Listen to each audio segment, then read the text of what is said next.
دا جوړ شوی او په حاشیه د ابتدایي عامه شوې ده، بهایي عامه شوې ده.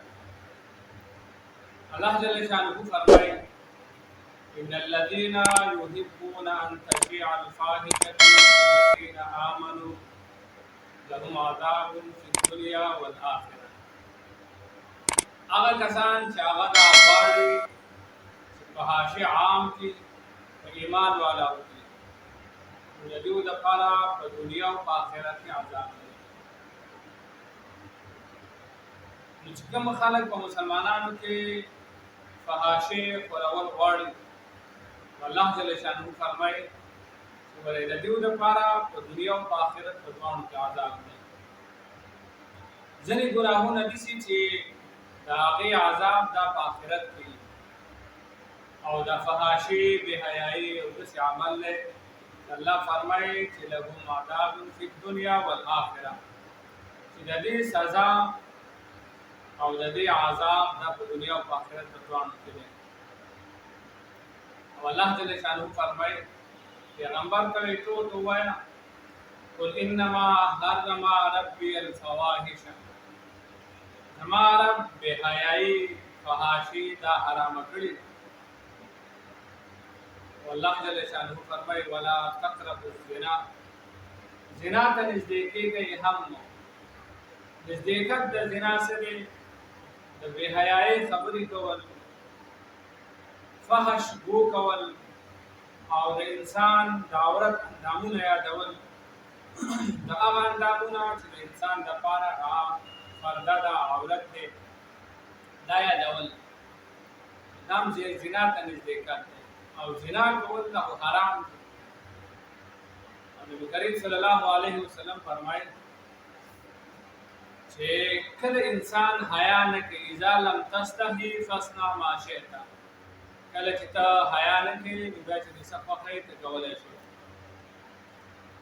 او بل حدیث کې راځي پیغمبر علیه الصلاة والسلام فرمایي چې دا د مخکینو انبیاو د کلام نه دی چې اذا لم تستحي فاصنع ما شئت، کله انسان کې حیا نه وي نو بیا چې څه کول غواړي نو دا کولی شي.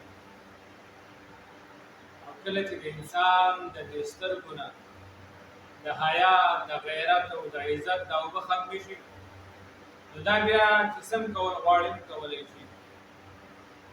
کله انسان ګناه، جرم، بېحیایي، غلطه خبره د حیا د وجې نه کوي. خو چې کله حیا ختمه شوه نو بیا چې څه هم کول غواړي نو کولی شي. او نبي کریم صلی الله علیه وسلم فرمایي چې ما ته چا د دې دوو اندامونو ضمانت راکړو نو زه به ورته د جنت ضمانت ورکړم. یو د ژبې ضمانت ما ته چا راکړو چې دا خپله ژبه یې کنټرول وساتله، په دې باندې د بېحیایۍ خبرې ونه کړې، په دې باندې غیبت ونه کړو، په دې باندې چغلي ونه کړه، په دې باندې الزام ونه لګاو. او غرض دا چې دا ژبه یې خپل دیني خبرو کې د ضرورت په خبرو کې استعمال کړ، د ګناه د خبرو نه وساتله. نبی کریم صلی الله علیه وسلم فرمایي چې زه ورته د جنت ضمانت ورکوم. او نبی کریم صلی الله علیه وسلم فرمایي یو هغه اندام چې د انسان د دې دوو خپو په درمیان کې وي، نو که چېرته انسان خپل شرمګاه دا په ناجایزو طریقو سره استعمال نه کړي او هغه طریقه چې شریعت جایز کړې ده هغه باندې استعمال شي او انسان د غلطو ځایونو نه وساتي، نبي کریم صلی الله علیه وسلم فرمایي چې زه به دې کسانو ته د جنت ذمهواري ورکړم. شیخ الاسلام ابن قیم رحمه الله فرمایي د شیطان هغه غشی دی چې د انسان زړه ته ور داخل شي نو هلته ایمان ختموي. شیخ الاسلام ابن قیم فرمایي چې بېحیایي، فحاشي، غلط دود، بدې خبرې کول دا د شیطان هغه غشی دی چې کله د انسان د زړه ته ور داخل شو نو هلته ایمان ختموي. نبي کریم صلی الله علیه وسلم فرمایي چې حیا او ایمان دا دواړه متصل پیوسته یو ځای شوي دي. کله چې حیا لاړه نو ایمان ورسره خود به خود ځي، او چې کله ایمان لاړ نو حیا ورسره خود به خود ځي. دا دواړه لازم او ملزوم دي. او حسن بصري رحمه الله فرمایي چې کوم انسان حیا نه کوي نو د ده په زړه کې خوف خدا دا ختمېږي.